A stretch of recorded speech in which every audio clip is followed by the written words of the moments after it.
What's up, y'all? I was on Reddit and I saw this post about this blog entry thing that Chris Perkins did back in the day for 4th edition. It's called the Dungeon Master Experience. A lot of people were saying it's really, really great Dungeon Master advice and stuff like that from Chris Perkins, who's the famous Dungeon Master from Acquisitions Incorporated at PAX and stuff like that. And now, of course, he's one of the very top people at Wizards. So anyway, I was thinking I would go through these articles that he wrote, over 10 years ago and kind of just, read them with you and see if they're cool or if this is, this might be a really cool series to do. So anyway, let's check out the first post that he made here and see what it's all about. It's called Surprise Epic Goblins. All right, yeah, let's just read it and see what we can learn from this thing. So it says, the Dungeon Master Experience. This regular column is for Dungeon Masters who like to build worlds and campaigns as much as I do. Here, I share my experience as a DM through the lens of Eomandra, my Dungeons & Dragons campaign world. Even though the campaign uses 4th edition rules, the topics covered here often transcend editions. Hopefully this series of articles will give you inspiration, ideas, and awesome new ways to menace your players in your home campaigns. If you're interested in learning more about the world of Eomandra, check out the wiki. And by the way, I have clicked on it and it's a dead link. So I don't know what that tells you, but it's signed Dungeon Master for Life, Chris Perkins. And then down here, this is like outdated, not really outdated info, but older info. Chris Perkins joined the Wizards of the Coast in 1997. As editor of Dungeon Magazine. Today is the senior producer of Dungeons & Dragons role-playing game and leads the designers, developers, and editors who produce D&D RPG products. It says on Monday and Wednesday nights, he runs a D&D campaign for 2 different groups of players set in his homegrown world of Eomandra. And again, these are dead links. So these posts are 12 years old at this point and, an edition old. So what do you expect? But anyway, there's supposed to be some really good info in here. So let's dive into the first post from February 17th, 2011. And it's called Surprise Epic Goblins. All right, here we go. Monday night. The adventurers are 22nd level and crewing a ship heading west across the Dragon Sea. The Maelstrom is a swift vessel powered by an elemental ring of water, an idea pilfered from the Eberron campaign setting. One of the adventurers, a Genesai sword mage, was recently relieved as captain of the Maelstrom so that he could lead a special ops mission for his mentor and benefactor, Sea King Valcroy. You might recall that the same thing happened to Captain Picard in the Star Trek Next Generation episode Chain of Command. 3 days ago, the Maelstrom survived a run-in with 3 enemy ships sent by a rival Sea King. Having weathered that storm, the Maelstrom has resumed its westward trek toward the party's ultimate objective. En route, the adventurers catch sight of a lone vessel heading in the opposite direction. Corpses are lashed to the other ship's hull, and its sails are stained crimson with blood. The adventurers confronted a ship like this once long before, during the heroic tier, when goblins raided their island home.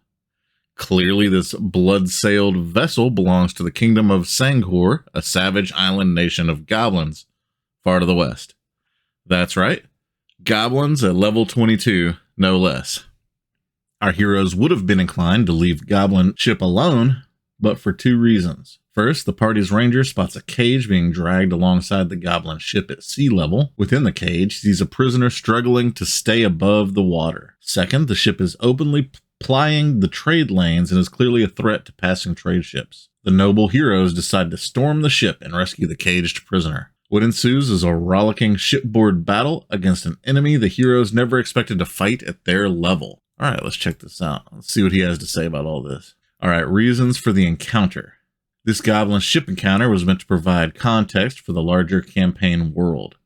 I created the side trek to remind my players and their characters that there's far more going on in the world of Eomandra than, quote-unquote, the quest at hand. The Goblin ship's ability to slip past Dragovar patrols tells the hero something meaningful about the world, that the Dragovar Navy has lost control of the Dragon Sea. Interesting. The War to the West, against a formal Imperial Regency fallen under horrors from the Far Realm, has taken its toll on the Imperial fleet and the goblins of Sanghor are seizing advantage of the situation. But there is one more reason for the encounter. This one night diversion was also crafted to remind the heroes how powerful they have become. The hobgoblin captain, Molk, a level 8 soldier, was literally a pushover. He got thrown off his ship by a magical whirlwind in the first round of combat. The goblin mage, Zaz, a level 7 controller, was snuffed out before he could even monologue. The bugbear shock troopers were swept aside like dust bunnies. One might expect players to get bored fighting weak enemies and scores of minions, and yet this became one of the campaign's most memorable encounters. Like many dungeon masters, I enjoy watching my players squirm and wrestle with conundrums, but giving the heroes an occasional overwhelming advantage presents a refreshing change of pace, particularly when they don't see it coming from a mile away. All that being said, I still had some surprises in store for them. They say good things come in threes, and so here we go. Surprise number 1. Boom goes the dynamite. It's an older meme, but it checks out. The goblins filled their cargo hold with kegs of alchemical black powder, rigged to blow up the ship if things went horribly awry. After Captain Molk got the heave-ho, the goblins decided the time was nigh, and they would have succeeded too if it hadn't been for the party's pesky halfling rogue, Oleander. After the goblin demolition squad inadvertently set off 3 powder kegs and filled the lower decks with blinding smoke, a trick I used to foreshadow the imminent destruction of the ship, Oleander jumped into the smoke-filled hold. Once there, he used his formidable bluff skill to impersonate Captain Molk, telling the demolition squad to forgo the black powder and get their flea-bitten hides on deck, whereupon they were promptly killed. Surprise number 2. Advantage Goblins. I decided not to make attack rolls for the goblins because there were so many of them. Basically, the goblins had no effective attacks. In place of an attack roll, a goblin could deal 15 damage automatically to one enemy it had combat advantage against. This made the tactical combat more interesting and forced the heroes to stay mobile. And it also felt right for goblins. That's actually kind of an interesting way to run it. Not even rolling dice. Just if the goblins can get advantage, they hit. If they can't get advantage, they don't hit. That's an interesting way to do it. And it's a set amount of damage, so you're not even rolling dice at all. Surprise number 3. Minions are the bomb. Given the goblins' propensity for alchemical experimentation, it seemed perfectly reasonable that Captain Molk would have a squad of exploding goblins tricked out with bandoliers of alchemical fire flasks. Any damage dealt to a tricked out goblin minion would cause it to explode in a close burst 1 centered on itself. I don't exactly know what that means. I'm thinking that it's 1 square range, like maybe 5-foot range, dealing 15 fire damage to all creatures in the burst, including other rigged goblins. Clearly, the best tactic was to take out the goblins from afar, but a tall order on the confined and crowded deck of a ship.